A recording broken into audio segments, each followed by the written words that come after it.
Today's episode is for the senior in high school who just graduated. You're officially a freshman, you're entering college for the first time. We're talking about that freshman year fear, why it happens and how it happens. And then I'm going to give you 3 strategies to do that will actually help you enter freshman season with a better mindset. So, as always, let's get right into it. First of all, congrats. I know you worked a lot of early mornings, long weekends, you had lots of recruiting visits, worked on your highlight tapes. It takes a ton of work to be able to play in college.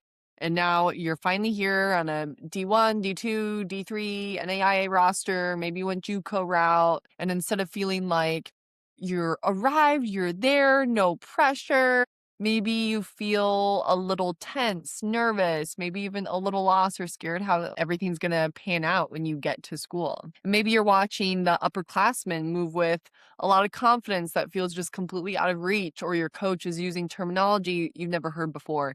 Maybe you just got sent your summer conditioning packet and you're like, what the heck is a landmine press? And so now you're stressed about even your workouts. Or maybe you've gone from being the best player on your high school team to fighting for a spot in practice rotations. And all of that is normal. It's one of the most common experiences that I hear from my collegiate athletes. So you're not finding confidence anymore from stats, praise, playing time. You have to entirely rework where you are gaining confidence from. And that's what a lot of athletes, especially going into freshman season in college, don't understand. Because your confidence is not just internal, it's very environmental. And think about it, when you built confidence in high school, it was built in a very specific context. You knew the locker room, you knew your coach's tendencies, you knew the other players. Your body had years of reps in that same system. So your brain had a very familiar blueprint. It was very comfortable.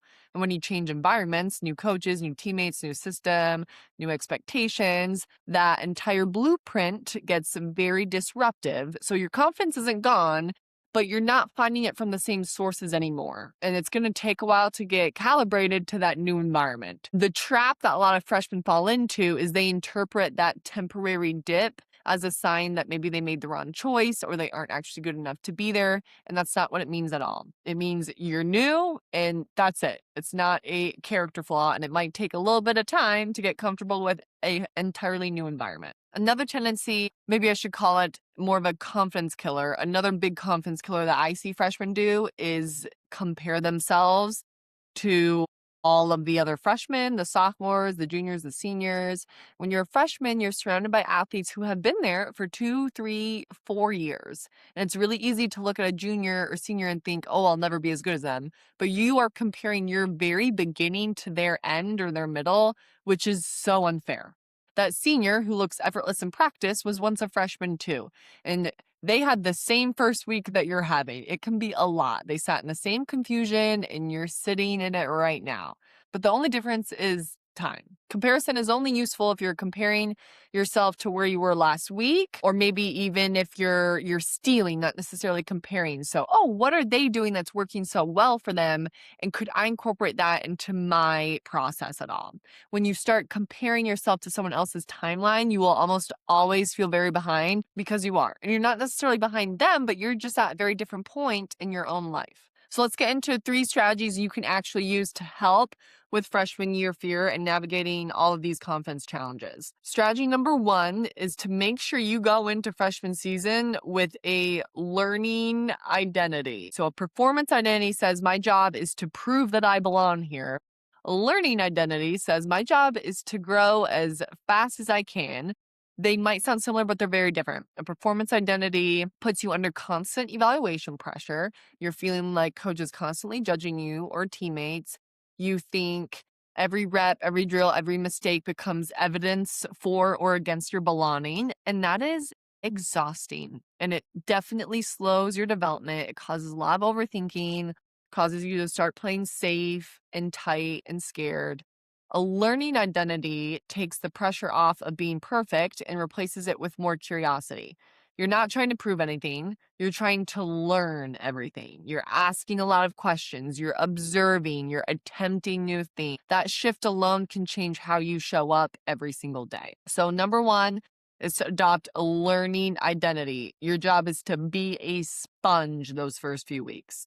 Strategy number 2 is to anchor down into some process goals, not playing time. Playing time is not fully in your control as a freshman. Your effort, your focus, your coachability, communication, those are in your control, and those are what you really want to focus on. So instead of waking up every morning thinking about whether you're going to get on the field this weekend or not, ask yourself, what is one thing I can do today that makes me a better athlete?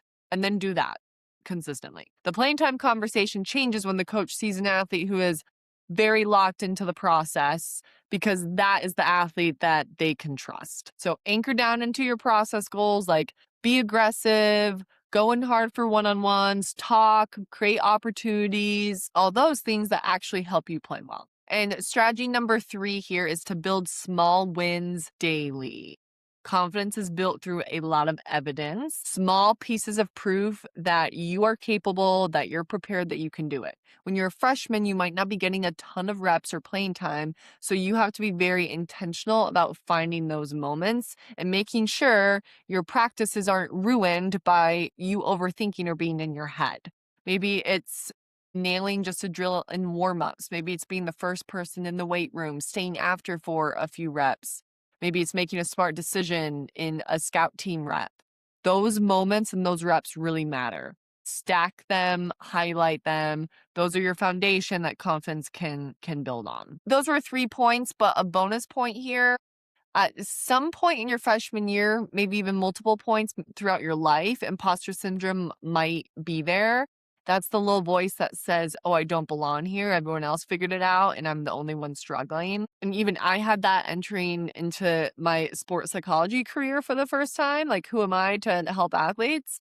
But I think a little bit of imposter syndrome can actually be a good thing because it keeps you humble. You're never getting too high on yourself and you're constantly in that learning identity where you're being really curious. But you really need to remind yourself that you're exactly where you're supposed to be. You're new, you're not incapable. There's a difference. Every person in that building where you are was once where you are, and you're building something, and building things, building good quality things takes a lot of time. So remind yourself of that and give yourself some patience. In review today, the confidence dip you feel as a freshman, it's not a sign that you don't belong. It's a sign that you're in a new environment and your brain needs time to develop a new blueprint. So give yourself some time. Every upperclassman on your roster was once exactly where you are, confused, uncertain, and figuring out one practice at a time. Adopt a learning identity. Focus on your process, stack your small wins, and if that imposter syndrome shows up, because it probably will, answer it with something that's very rooted in your control. You are in that spot. Being a freshman can be very humbling. So be a big sponge at first. If this episode resonated with you, share it with a freshman athlete who needs to hear it. If you're working with a team or program and want to bring mental performance training into your culture, you can learn more about working with me at rootedsportspsychcoach.com. It's in the show notes. Thanks for being here, you all, this week, and I'll see you on the next one.